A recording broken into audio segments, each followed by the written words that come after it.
রসমালাই বানানোর টেকনিকটা আজকে আপনাদের শিখিয়ে দিই। আর এরপর থেকে কিন্তু একদম মিষ্টি কেনার ঝামেলায় যেতে হবে না। বাসায় একদম অথেন্টিক ভাবে রসমালাই বানিয়ে নিতে পারবেন। যখন ইচ্ছে করবে খেতে তখনই কিন্তু বানিয়ে নিতে পারবেন। মেহমান আসলেও কিন্তু এটা ঝটপট বানিয়ে নেওয়া যায় এমন একটা মিষ্টি রেসিপি। আর রসমালাইটা তুলতুলি হওয়ার জন্য সব থেকে যেটা প্রয়োজন সেটা হলো ছানা। ছানাটা একদম নরম হতে হবে। 2 লিটার দুধ আমি বলক উঠিয়ে নিয়েছি। এখন 2 লিটার দুধের জন্য 2 টেবিল চামচ ভিনেগার আর 2 টেবিল চামচ পানি মিশিয়ে এটা দিয়ে 1 মিনিট মতো এটা রেখে নামিয়ে নেব। সাথে সাথে নামিয়ে নিয়ে পানি দিয়ে ধুয়ে এটা কিন্তু খুব ভালো করে একটা নরম সুতি কাপড়ে বেঁধে রাখতে হবে 2 ঘন্টা। আমি এ ধরনের একটা পাত্রে এটাকে সেঁকে নিয়ে পানি দিয়ে কিন্তু ভালো করে ধুয়ে নিয়েছি। ছানাটা যদি এভাবে বেঁধে রাখেন তাহলে কিন্তু অনেক শক্ত হয়ে যাবে। তাই সাথে সাথে ঠান্ডা পানি দিয়ে এটাকে ধুয়ে কোথাও বেঁধে ঝুলিয়ে রাখবেন কিংবা এটাকে ভারী কোনো জিনিস দিয়ে চাপা দিয়ে রাখবেন। তাহলে দেখবেন সব পানি বের হয়ে যাবে। ছানা যত নরম হবে ততই কিন্তু মিষ্টিগুলো সফট হবে। আর যদি ছানাটা শক্ত হয়ে যায় তাহলে কিন্তু সেই মিষ্টি কখনো সফট হবে না, হার্ডি হয়ে যাবে। এই কাজটা যদি বারবার করেন তাহলে কিন্তু ছানা থেকে তেল বের হয়ে যাবে, তখন মিষ্টিগুলো ভালো হবে না। জাস্ট 1 থেকে 2 বার এটা করতে হবে। আবারও বলছি, ছানাগুলো যেন কোনোভাবেই শক্ত না হয়ে যায়। ছানার ভিতরে কিন্তু আমি কোনো ধরনের ময়দা, বেকিং পাউডার কোনো কিছুই এড করছি না। শুধুমাত্র ছানাগুলো ভালো করে মেখে নিয়ে বল করে নিচ্ছি। এভাবে সবগুলো বল করে নিব। মিষ্টি বানানো কিন্তু আমাদের একেবারে কমপ্লিট। এখন যেটা করতে হবে, চিনি শিরার ভিতরে এটা 15 মিনিট জাল করব। আর এই 15 মিনিট জাল করলেই হয়ে যাবে।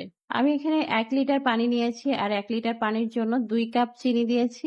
আর এই 15 মিনিটে ঢাকনাটা খুলতে হবে না। ঢাকনাটা দিয়েই 15 মিনিট জাল করব। মাঝে মধ্যে হাঁড়িটা উঁচু করে একটু ঝাঁকি দিয়ে দিলেই হবে, তাছাড়া আর কিছুই করতে হবে না। এই 15 মিনিটের ভিতরে দেখবেন মিষ্টিগুলো ফুলে একদম ডাবল হয়ে যাবে। এখন যে সাইজে আছে এই সাইজটা থাকবে না, একদম ডাবল হয়ে যাবে। তো দেখতেই পাচ্ছেন 15 মিনিট পরে আমি ঢাকনাটা তুলে একটু দেখিয়ে দিচ্ছি। এই গরম মিষ্টিগুলোর সাথে সাথে যদি এভাবে চেপে দেখা হয় তাহলে কিন্তু ভেঙে যায়। তারপরে একটু দেখিয়ে দিলাম। চিনি শিরা থেকে এখন মিষ্টিগুলো একটা পাত্রে উঠিয়ে নিব। আমি যেহেতু এখানে রসমালা বানাবো, এই পর্যায়ে কিন্তু এগুলো আপনারা রসগোল্লা হিসাবেও খেতে পারবেন। মানে একই মিষ্টি দিয়ে আপনারা কিন্তু 2টা আইটেম করে নিতে পারবেন। মিষ্টি শিরার ভিতরে এখন হাফ কাপ গুঁড়া দুধ দিয়ে দিয়েছি আর 2-3টা এলাচ ফল দিয়ে দিলাম। দিয়ে এটাকে কিছুক্ষণ সময়ের জন্য নাড়াচাড়া করে যখন বলক উঠে যাবে, এখন সেই মিষ্টিগুলো আমি দিয়ে দিব। দেখতেই পেলেন একই মিষ্টি দিয়ে কিন্তু 2টা আইটেম করা যাবে। আপনাদের বাসায় যখন মেহমান আসবে তখন চাইলে কিন্তু অর্ধেকটা উঠিয়ে রাখতে পারেন। সেটা আপনারা রসগোল্লা হিসেবে দিতে পারবেন আর বাকিটা কিন্তু রসমালাই বানিয়ে নিতে পারবেন। বাসায় খেতে চাইলেও কিন্তু সেম ভাবে বানিয়ে নিতে পারবেন, কারণ রসগোল্লা রসমালাই বানানোর প্রসেস একই। শুধুমাত্র রসগোল্লাটা বানানোর পরে শিরার ভিতরে থাকে আর রসমালাইটা মালাইয়ের ভিতরে দিয়ে ডুবিয়ে রাখতে হয়, এই আর কি। তো আজকে কিন্তু আপনাদের সাথে একই সাথে 2টা মিষ্টি বানানোর টেকনিক শিখিয়ে দিলাম।